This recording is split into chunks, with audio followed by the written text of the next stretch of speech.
The morning sun streamed through the massive windows of JFK Terminal 4 as Marcus Cole strode confidently toward Gate A12.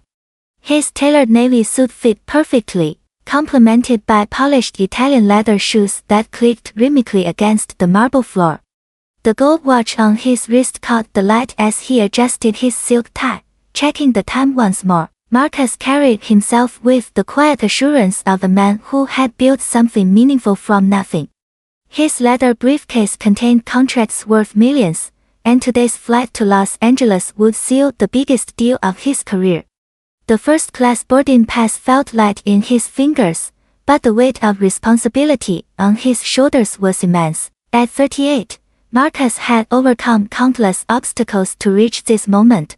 His company, Cole Enterprises, now employed over 2,000 people across 12 states. He approached the gate area with purpose, ready to board the 9:15 flight that would change everything.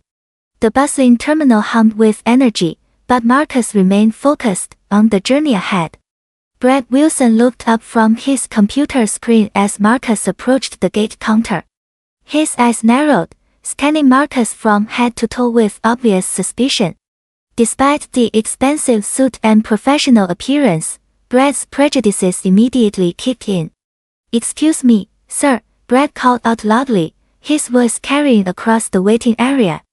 "I need to see some identification." Marcus paused, confused. "I haven't even presented my boarding pass yet." "Just show me your ID and ticket," Brad demanded, his tone growing sharper.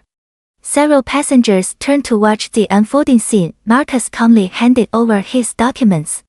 Brad examined them with exaggerated scrutiny, holding them up to the light as if checking for forgeries. "This doesn't look right," Brad announced, loud enough for everyone to hear. "Sir, I'm going to need you to step aside. There seems to be an issue with your ticket." "What kind of issue?" Marcus asked, maintaining his composure despite the growing crowd of onlookers. "Security concerns," Brad replied smugly. "First-class passengers don't usually, well, you understand." The implication hung heavy in the air. Whispers rippled through the gate area as passengers pulled out their phones, some already recording the confrontation. Marcus took a deep breath, his jaw tightening slightly. "I need to speak with your supervisor immediately," he said, his voice steady but firm. Brad's face flushed red. "Don't tell me how to do my job. You're making a scene here." "I'm making a scene," Marcus replied, incredulous. "You're the one questioning a valid ticket based on nothing but assumptions." "Look, buddy," Brad snapped, stepping closer. "I've been doing this for 15 years. I know trouble when I see it." Marcus straightened his shoulders. "Then you should recognize that you're creating the trouble right now." Brad's hand moved to his radio. "Security to Gate A12. We have a situation with an uncooperative passenger." The crowd grew larger, phones recording every moment. Marcus remained perfectly still, refusing to give Brad any excuse to escalate further. His calm demeanor only seemed to infuriate the gate agent more. "Step back from the counter, sir," Brad ordered, his voice now trembling with anger and embarrassment as more passengers gathered to witness his unprofessional behavior. Sarah Chan hurried toward the gate, her supervisor badge gleaming as she assessed the situation. "What's happening here, Brad?" "This passenger is being difficult about security procedures," Brad explained, sweat beading on his forehead. Sarah turned to Marcus with a professional smile. "Sir, may I see your identification and boarding pass?" Marcus handed over his documents. Sarah's eyes widened as she read the name, then looked up at Marcus with recognition dawning on her face. "Mr. Cole," she said quietly, "I am so sorry for this inconvenience." Brad frowned, confused. "Sarah, what's going on?" Sarah's voice carried clearly across the gate area. "Brad, this is Marcus Cole, CEO of Cole Enterprises. His company just signed a $50 million contract to modernize our entire airport security system." The color drained from Brad's face.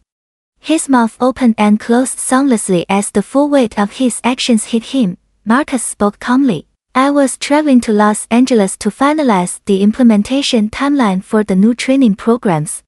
Programs specifically designed to prevent exactly what just happened here. The crowd murmured in amazement. Brad stumbled backward, realizing he had just humiliated the very man who held his future employment in his hands. Sarah immediately radioed for Tony Rivera, the security chief, who arrived within minutes.